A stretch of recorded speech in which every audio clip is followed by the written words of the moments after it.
Hello అండి. ఈరోజు నేను 4 ఇంగ్రీడియంట్స్తో మైసూర్ పాక్ ఎలా చేయాలో చూసేద్దాం అనమాట.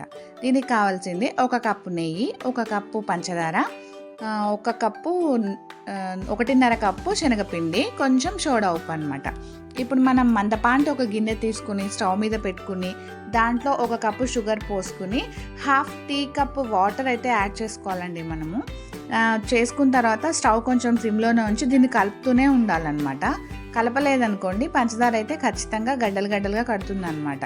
అందుకని ఒక 2-3 నిమిషాలు అయితే ఖచ్చితంగా కలుపుతూ ఉండాలి. ఈ తర్వాత మనము ఇంకో స్టవ్ మీద నెయ్యి ఉంది కదా, నెయ్యిని స్టవ్ మీద పెట్టుకోవాలన్నమాట. సిమ్లోనే పెట్టుకోవాలండి ఖచ్చితంగా. ఇప్పుడు శనగపిండి ఏదైతే ఉందో దాన్ని మనం జల్లించుకోవాలన్నమాట. జల్లించుకోకపోతే ఏమవుతుందంటే అది కూడా కొంచెం ఉండలుగా ఉంటుంది కదా, పాకంలో వేసినప్పుడు బాగోదన్నమాట. అందుకని చూడండి ఫ్రెండ్స్, నేను ఎలా జల్లిస్తున్నానో. మీకు ఈ జల్లించే పద్ధతి కనుక నచ్చితే మీరు కూడా ఫాలో అవ్వండి. ఇప్పుడు ఆ జల్లించిన పిండిని తీసుకొచ్చి ఈ పంచదార పాకం ఏదైతే ఉందో ఇది 6 to 7 minutes ఆల్రెడీ కరిగిందనమాట.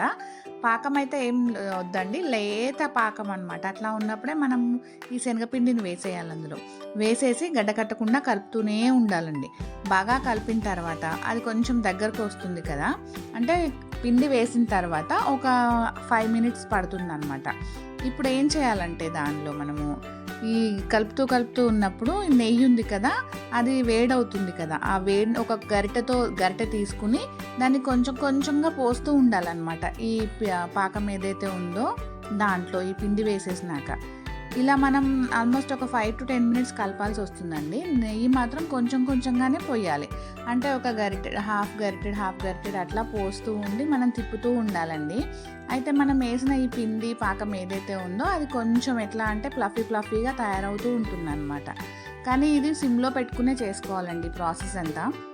మనం ఏమాత్రం కొంచెం హైలో పెట్టినా కానీ ఈ శనగపిండి ఏదైతే ఉందో ఇది గట్టిగా మాడిపోయినట్టుగా అయిపోతుందండి. వన్స్ ఇది మారడం స్టార్ట్ అయిందంటే రెడ్ కలర్ వచ్చేస్తుందండి మైసూర్ పాకు. అందుకని అది రాకుండా ఉండాలంటే మనం సిమ్లో పెట్టుకుని నెయ్యి కూడా సిమ్లోనే ఉండాలండి, కలుపుతూనే ఉండాలన్నమాట. ఇది కొంచెం దగ్గర పడింది, ఒక 2-3 minutesలో దింపేస్తామన్నప్పుడు చిటికెడు సోడా ఉప్పు వేయాలండి. అందులో మనం బజ్జీలలో వేస్తాం చూడండి వంట సోడా, దాన్ని యాడ్ చేసుకోవాలండి. అది కూడా వేసేసుకుని బాగా కలుపుకోవాలండి. అసలు ఎక్కడ ఉండాలనేది లేకుండా కలుపుకుంటూ ఉంటే బాగుంటుందన్నమాట. ఇప్పుడు ఈ నెయ్యి చూడండి, నేను వేస్తున్నట్టుగా కొంచెంగా వేస్తూనే ఉండాలి. ఇక లాస్ట్కి వచ్చేటప్పటికి నెయ్యి అనేది కొంచెం ఒక 2-3 గరిటెలు గిన్నెలో ఉంటుంది కదా, దాన్ని మొత్తం గిన్నెలో వేపుకుని గిన్నెతో పోసేసుకోండి. ఇంకా ఉన్నది అలా వదిలేయకుండా, ఎందుకంటే మాడుతూ ఉంటుంది కదా నెయ్యి అనేది. ఇప్పుడు మనం ఒక ప్లేట్లోకి కొంచెం నెయ్యి రాసుకుని పక్కన పెట్టుకోవాలండి. ఇది ఏదైతే పదార్థం అయితే దగ్గరకు వచ్చేసిందో మనకి ఇది కొంచెం చూడండి, నెయ్యి కొంచెం తేలినట్టు అనిపించింది కదా, అప్పుడు దీన్ని తీసి ప్లేట్లో వేసేసుకుని బాగా ప్రెస్ చేయాలండి. గరిటెతో గట్టిగా ఒత్తుకోవాలన్నమాట వేడి మీద ఉన్నప్పుడే. మనకి చల్లగా అయితే ఇంకా రాదండి. అందుకని ఇదిగోండి నేను చూపించిన విధంగా గట్టిగా ఒత్తుకోవాలండి, ఎంత మీకు సాధ్యమైతే అంత. ఇప్పుడు ఒక నైఫ్ తీసుకుని నైఫ్ని ఇలా చూడండి గీతలు గీసినట్టుగా గీయాలి. ఇట్లా కాకుండా మెల్లమెల్లగా చెయ్యి లేపుతూ మనకి ఏ షేప్ కావాలంటే ఆ షేపు ముందుగానే ఇట్లా కోసుకుని పెట్టుకోవాలండి. దీన్ని అయితే ఒక 10 minutes ఆరనివ్వాలండి. ఆరిన తర్వాత ప్లేట్లో ఒక కార్నర్ పీస్ తీసుకోవాలండి జరుపుకున్నట్టుగా. ఇప్పుడు మిగిలిన పీసులన్నీ కొంచెం జరుపుకుంటూ ఉండాలండి.